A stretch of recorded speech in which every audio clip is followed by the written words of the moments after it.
നമ്മുടെ ഇന്നത്തെ വണ്ടി എന്ന് പറഞ്ഞാൽ ഡസ്റ്റർ 1 ആണ്. 1 ഇതിൻ്റെ പ്രശ്നം എന്താണെന്ന് വെച്ച് കഴിഞ്ഞാൽ വണ്ടി ലോങ് സെൽഫ്, പിന്നെ വണ്ടിക്ക് ഒരു പിക്കപ്പ് കുറവ്, അപ്പം വാണിംഗ് ലൈറ്റ് വരും. വാണിംഗ് ലൈറ്റ് വന്നു കഴിഞ്ഞാൽ വരുന്ന പ്രശ്നം എന്ന് പറഞ്ഞാൽ engine speed sensor no signal, ഇതായിരിക്കും നമുക്ക് വരുന്ന DTC.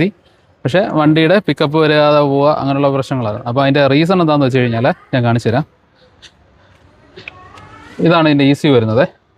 ഈ ECU പ്രശ്നമാണ് ഇതിന് വരുന്നത്. ഇതിന് വേണ്ടിയിട്ട് നമ്മൾ ടൈമിംഗ് നോക്കുക, അല്ലെങ്കിൽ സെൻസർ, ക്രാങ്ക് സെൻസറോ ക്യാം സെൻസറോ അങ്ങനെയുള്ള കാര്യങ്ങളൊന്നും നോക്കുകയോ ഒന്നും ചെയ്യേണ്ടി വരുന്നില്ല. ഇത് വന്നിട്ട് ഈ പ്രശ്നം വന്നാൽ ECU പ്രശ്നമാണ്. ഇത് Nissan Terrano Duster 1 ton series വരുന്ന എഞ്ചിൻ വരുന്ന വണ്ടികൾക്ക് വരുന്ന കോമൺ പ്രശ്നമാണ്. അപ്പോൾ ഇത് ECU നമുക്ക് റിപ്പയർ ചെയ്തതിന് ശേഷം നോക്കാം. ഇതല്ല ഇതിനകത്തുള്ള പ്രശ്നം. ഈ ഒരു ECU റിപ്പയർ ചെയ്യുന്നതിനായിട്ട് പലരും പല ടൈപ്പ് ഡിവൈസുകളാണ് ഉപയോഗിക്കുന്നത്.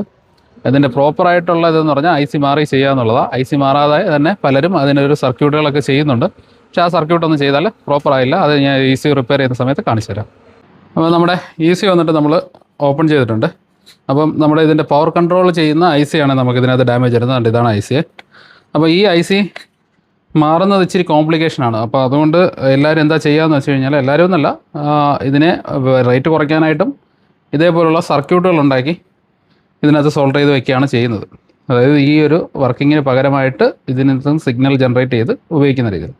പക്ഷേ നമ്മുടെ ചില വണ്ടികൾക്ക് ഇത് സൂട്ടബിൾ ആവും. പക്ഷേ ഈ ഒരു മോഡൽ ECM-ന് ഇത് പ്രോപ്പറായിട്ട് വർക്ക് ചെയ്തില്ല. നിങ്ങൾക്ക് വണ്ടിക്ക് വീണ്ടും വീണ്ടും പ്രശ്നങ്ങളുണ്ടാവും. അപ്പോൾ ഈ ECU റിപ്പയർ ചെയ്യുന്ന സമയത്ത് നിങ്ങൾ ഇതിൻ്റെ സാമ്പത്തികം, അതായത് പൈസയുടെ പ്രശ്നം നോക്കാതെ മാക്സിമം ഒറിജിനൽ ലൈറ്റ്സ് ഇട്ട് ചെയ്യാൻ പറയുക. അങ്ങനെ ചെയ്യുന്നതായിരിക്കും നിങ്ങളുടെ വണ്ടിക്ക് ബെറ്ററായിട്ടുള്ള റിസൾട്ട് കിട്ടുന്നത്. ഇല്ലെങ്കിൽ നിങ്ങൾ ഇപ്പോൾ 5 കിലോമീറ്റർ ഓടുമ്പോൾ ഒരു പ്രശ്നം വരുന്നത് ചിലപ്പോൾ ഒരു 200-300 കിലോമീറ്റർ ഓടുമ്പോൾ നിങ്ങൾക്ക് വീണ്ടും പഴയ പ്രശ്നത്തിലോട്ട് പോകാം. അപ്പോൾ താങ്ക് യു ഫോർ വാച്ചിങ്.